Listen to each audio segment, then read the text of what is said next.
Okay, good. Hello, everyone, and welcome to the Catherine Sharon Zoom baking series. We are busily getting ready for Pesach. Whisper it. It's less than 2 weeks away. And who better than Terry Azose, head of the Sephardic B'Kor Cholim Ladies Auxiliary, to take us through making Megina. Thank you, Terry. Thank you.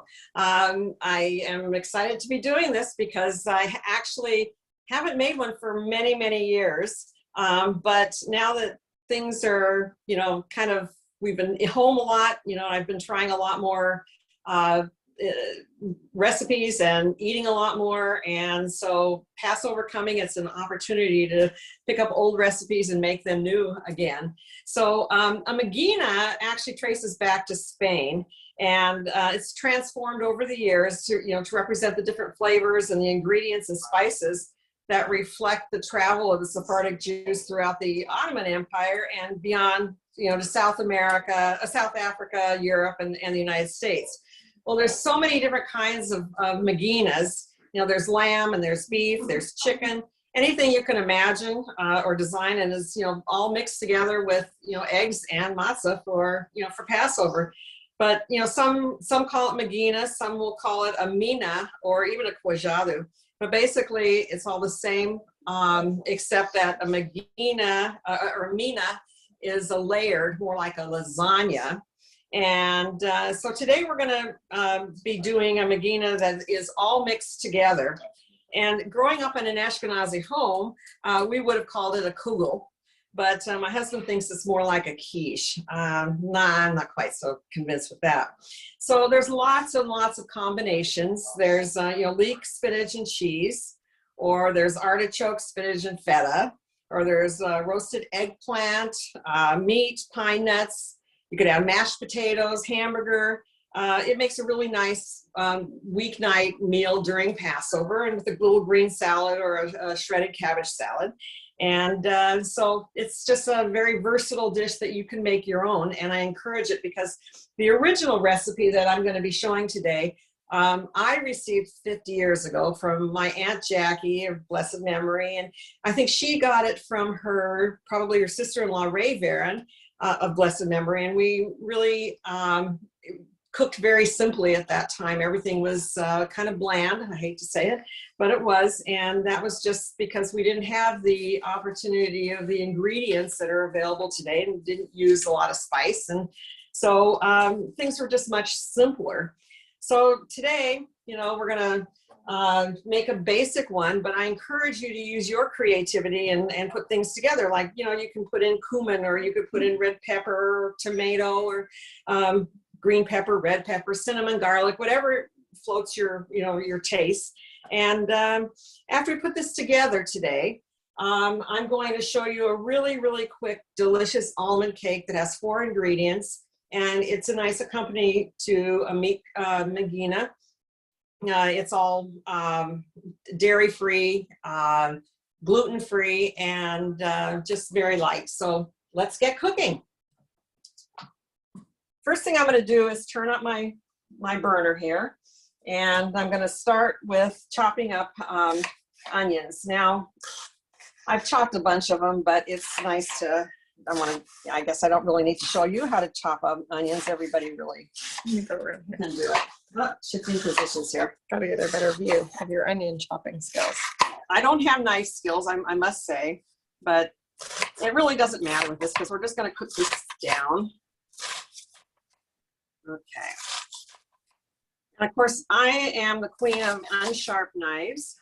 And, my kids always say you're going to kill yourself, but, nah, not really. So let's get this into the pan.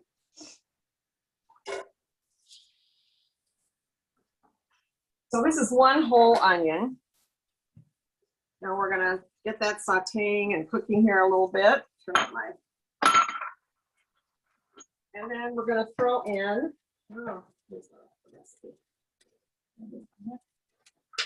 sorry, I left my recipe on the other side. Okay, then we're going to throw in half a cup of chopped celery. So now I haven't measured it exactly, but I'm eyeballing it. because anything goes. You can put in more, you can put in less. I'll put a little bit more.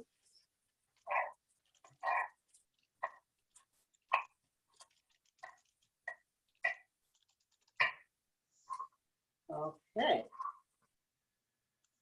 And we're gonna get this going good. Nothing better than the smell of onions cooking, I think.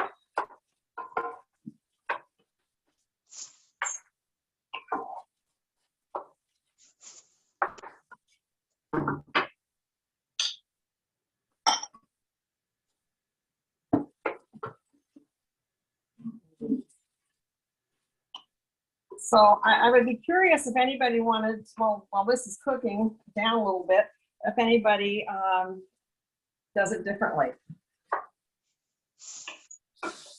I think so far everyone does the onion. Well, I mean, what do you add to yours?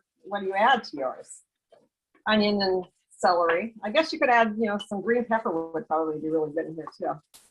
Okay, so the next thing I'm going to do know is that the Condiatis have a great menu a great recipe for this, but I don't know if they're going to share what they do. They have to ask Steve if they're going to unmute and tell us what they do. Oh. So the next thing I'm going to do is I'm going to throw in the hamburger, and the recipe is 2 pounds. I did try making this with ground turkey, and I will tell you, the basic recipe is too bland to just do it with turkey. So unless you can spice it up and with some really good flavors, I wouldn't recommend it. Presumably you could do ground lamb as well. Yes, lamb.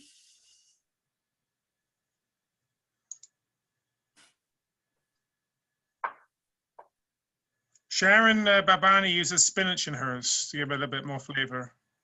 I know. I'm anxious to try that too. And also Annette says you can mix. And my mom does this too. You can mix the beef and the turkey if you want to have a little bit slightly healthy. You can mix the ground beef and the ground turkey together. So while I've been living in the apartment, I've been cooking on an electric stove, and here I'm cooking on a gas stove. And it's funny how you forget how quickly or slowly one works versus the other. And so bear with me. Did I put oil in the pan? The hamburger, this kosher hamburger is 85% lean, 15% fat. So I think there's probably plenty of oil in this. Now, the pan that is going to go into the oven to bake this will have oil in it, and we heat the oil to a high temperature. Turn on the oven to 400. And actually, I think I'll put that in right now. This has about 1/4 cup of oil in it, and we're going to heat it up, and then I'm going to pour it off a little bit before I pour the hot mixture into this. Terry, some people say they put dill and parsley also into that mixture to get some flavor. Yeah, I'm going to add parsley to it as soon as I get this all kind of cooked down. But dill would be delicious too. I actually think maybe even a little cinnamon might be, give it a little more depth, too, if you like that flavoring. Oh, I haven't tried that before. Cinnamon with savory? Interesting. Yeah. It just gives it not a lot. I mean, you have to use. Do you put in tomato sauce or marinara? No, this recipe doesn't call for it. But I mean, I personally think that some nice tomatoes, even if you roasted your tomatoes and then put it in, I think that'd be delicious. Yeah, Sharon Adado says she puts in marinara. So I could see marinara in this, or chopped tomatoes would go very nicely. Yes.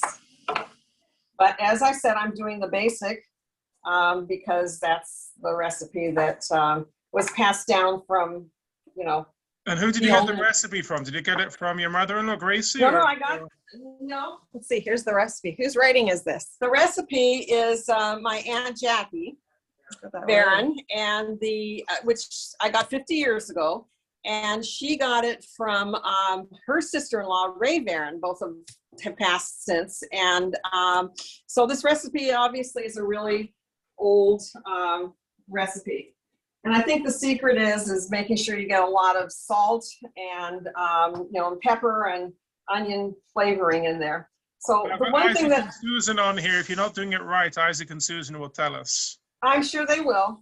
And So one of the things Steve from the audience messaged us that he puts in green onions into his to add a little bit more flavor, and he adds even more onions. He says the trick is to add onions.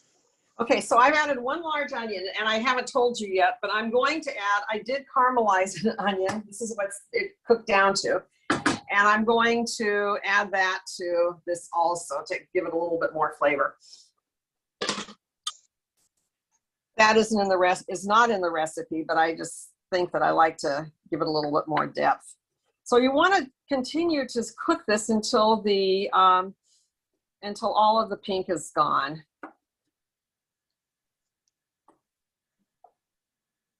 Okay. Still a little bit of pink, but I think we're going to be okay. I'm going to turn this off because I want to let it cool just a little bit. And if you can see, there's plenty of liquid in here. You see that? Mm-hmm. Okay. Yeah. So the liquid, I think, is good. It'll add flavor. So the next thing I'm going to do is I'm going to soak some matzah. It calls for 8, I think it's 7 sheets of matzah or 8 sheets of matzah, whatever you want to use. So as I said, mina is more, you put the matzah on the bottom and you layer it like a lasagna. But Megina, my recipe shows that it's all mixed in to the meat mixture. So that's the way I'm going to do it today. So some matzah. Is that water? That's water. Would you soak it in something better than water? Well, one of the recipes I saw soaked it in chicken stock, but like I said, I'm going with the basics. So I'm going to soak that for a little bit, and while that's soaking, what's your favorite matzah? Well, Dave likes Manischewitz. I like Yehuda. It's very Zionist of you. I like that. What can we say? Okay, so now what I'm going to do is I'm going to put in my pepper, which is half a teaspoon. And I'm going to put in salt, which it says 1 teaspoon, but I think it needs a little bit more, although we'll just make it, it's going to have lots of eggs and stuff, so it needs a lot of flavor.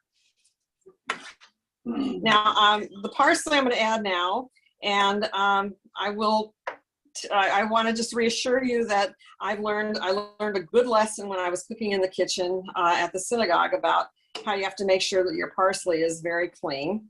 And Rabbi, just so you know, I did it the right way, and everything was checked out fine. Perfect. So one of the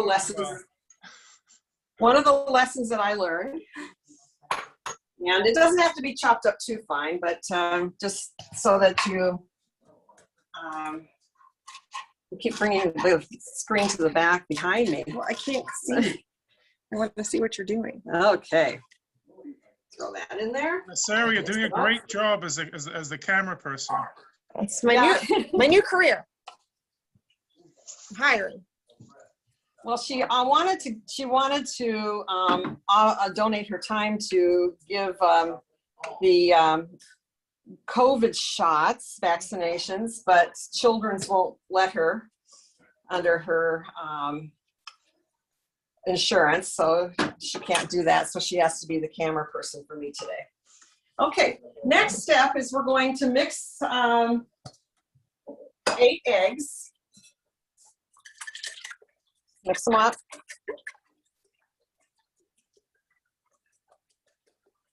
Okay.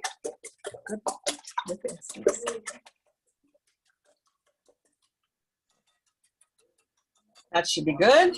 And I'm going to get the soaked matzah. You can stay right here. I'll bring it Stay with over. the eggs. Stay with the eggs. How many eggs? 8 eggs, right? Is that what you said? Eggs. Okay. I'm bringing over the matzah.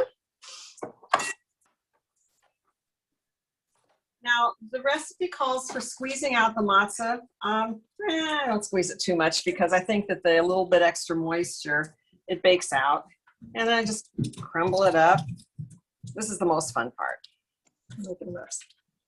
Oh. So Terry, just because people are asking, the difference between, again, this Mina and Megina is the Mina is more like a lasagna, and this Megina, you're mashing it all up in part That's of the... it. I'm mixing it all together.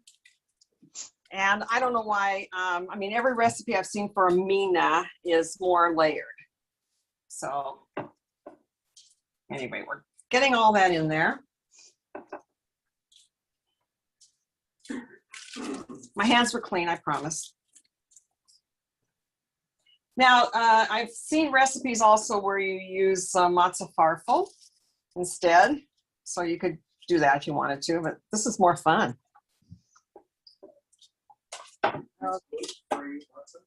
No, this is not gluten-free matzah. I wouldn't, I would imagine you could. I actually, my daughter-in-law is gluten-free, so I do buy gluten-free matzah also. So she won't be eating this.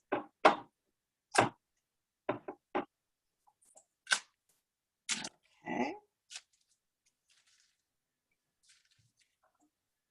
Now, I may not have soaked this matzah long enough, but it's good enough. I always say if you're hungry enough, you'll eat anything. Or just about anything. Okay, I'm going to leave this last piece. I think it looks okay. And mix this together.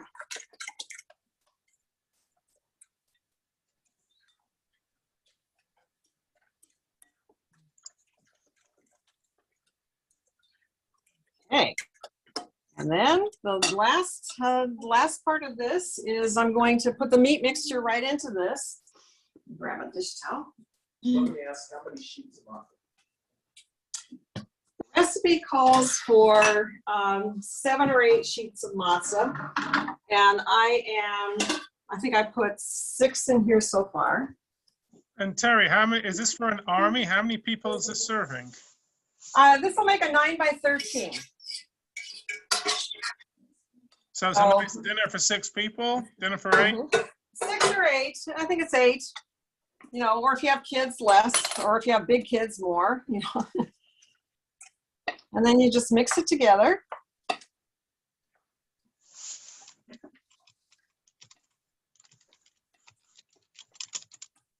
Couldn't be, I mean, it's very, very, very, very fast. The longest part is just chopping everything up. Now he says it's delicious. Did I drop some? Yes. Oh. Okay. And there we go. So the matzah here is really more of a binding agent than anything else. Exactly. Exactly. Now, you know, I think about this as almost like a meatloaf, you know, could be, whatever you put in a meatloaf, you might be able to put in here. And just as an FYI, when I make a meatloaf at home, I use Rice Krispies in my, as my binder, because then it's gluten-free. So anyway, so now I'm going to take out of the oven, I'm going to take the pan out, and I'm going to empty this into it, and then we're going to put it in the oven and bake it. So follow me over to the oven. Children in the house.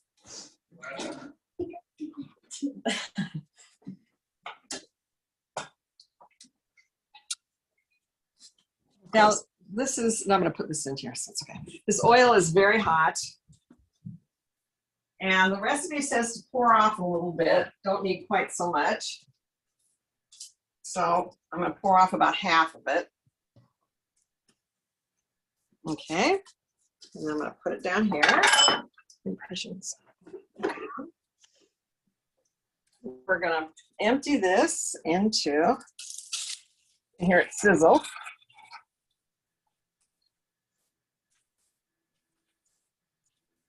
Okay. It is sizzling. It is sizzling. That is full. That is full, but you know, it's of course a little bit extra on the counter here.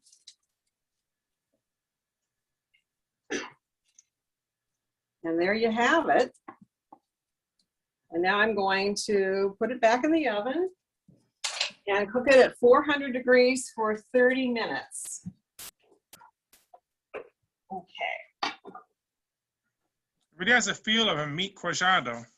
Exactly. It's like a meat cuajada.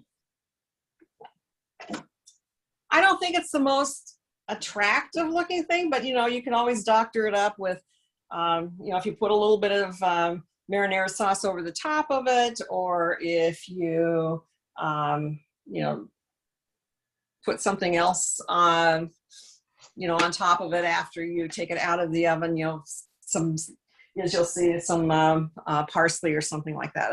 It looks nice. And it feeds it a lot. Okay, so the next thing we're going to do while that's kind of making its way in the oven, we're going to make this very easy almond cake. And oops, sorry. So as simple as can be, we're going to mix 4 eggs, egg yolks. The yolks. Just the yolks. And we're going to put in a half a cup of sugar into that and mix it. Do you do this in a mixer or just by hand? No, I'm just doing this by hand. And I just want to make sure you mix it until everything's kind of dissolved.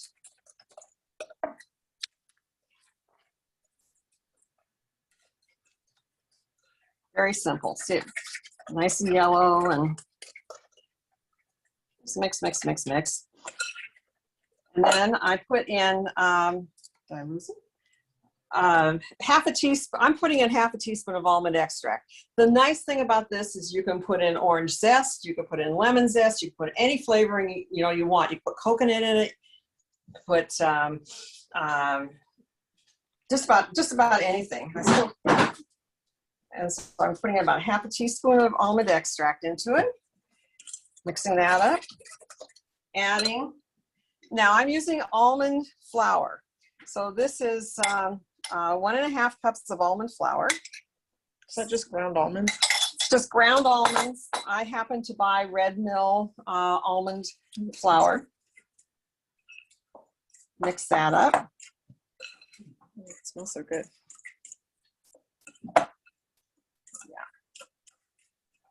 So it's kind of a really thick dough. Can you see that? Mm-hmm. Okay. And then what I've done is the egg whites I already beat up because I had time. And I'm going to put about 1/4 of them in to start. How many egg whites? Well, it's 4 egg whites because I use, I'm getting questions from my daughter. How many egg whites? The recipe will make that available. I'm using 4 egg whites because I use 4 yolks. So I'm just trying to lighten this up a little bit. You know, the whole thing is when you mix in eggs, egg whites, you want to make sure that you leave things fluffy, but get it kind of mixed in a little bit. Okay, put some more in. And I'm going to switch to a spatula for this.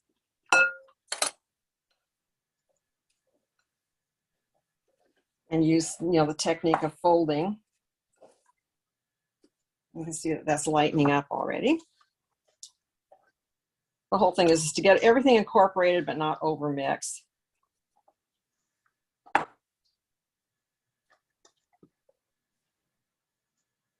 Now, in my day, it was making a sponge cake. I mean, everybody was always compared how fluffy their sponge cakes were, how big they got, or how small they, or how they didn't expand. And the trick is all in the egg yolks or egg white. I'm gonna get the rest of it out. So, but I like this recipe because it is so flexible with what you can add for flavoring. I think it would be good if you could somehow add a coffee extract or something like that too. Might be delicious.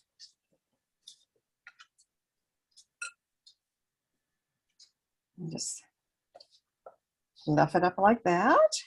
Mix it in nice and good.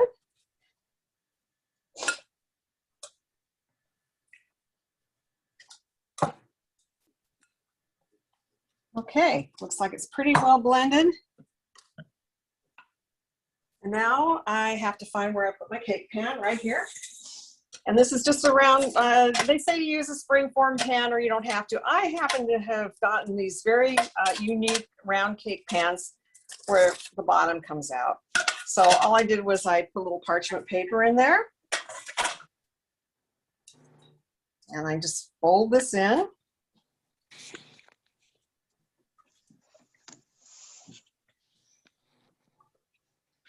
That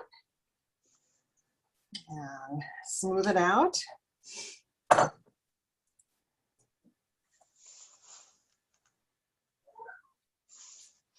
It'll level itself as it cooks, and that's it. And now we're going to put it in the oven, and we'll have some magic by TV. Is that one also 400 degrees? This one is at 350 for 30 minutes also. So we'll stick it in the oven. And okay, now by the magic of TV, or Zoom or whatever, I'm in the old school, I have for you I made this one a Megina, but I layered it. And Wait a minute, someone's already eaten that. I know, because it's right here. There you go. And your lovely dessert. I'll show you the cake, how it comes out. I forgot to put the almonds on top of the cake, but I will do that. A quarter cup of almonds on the top of the cake before you bake it. I'm sorry. But this is what the cake looks like. And it's delicious. And there you go.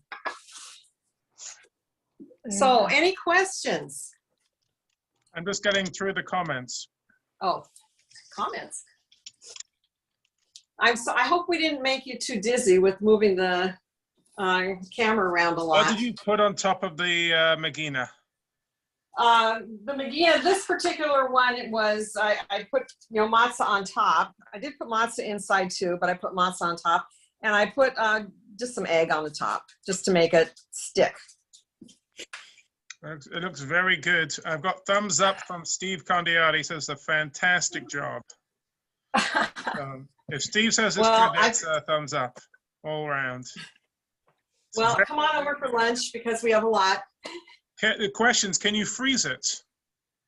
I would think you could. So is this something you could make and freeze it and take it out for Pesach? It'd be good. Well, that's what my intent is, although I don't know if I have room in the freezer. But yes, I think you definitely could. The grandkids are probably going to eat it before you make it to the freezer. That's true. So yes, I think you could put it in the freezer and take it out, and I put it back in the oven to heat it up and crisp it up a little bit. Okay, friends, any comments? Anything people want to share?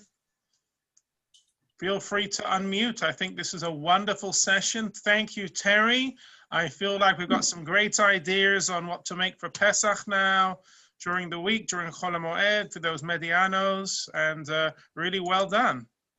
Thank you. Thanks for coming, everybody, and have Pesach Alegre. Hola todos, for everyone.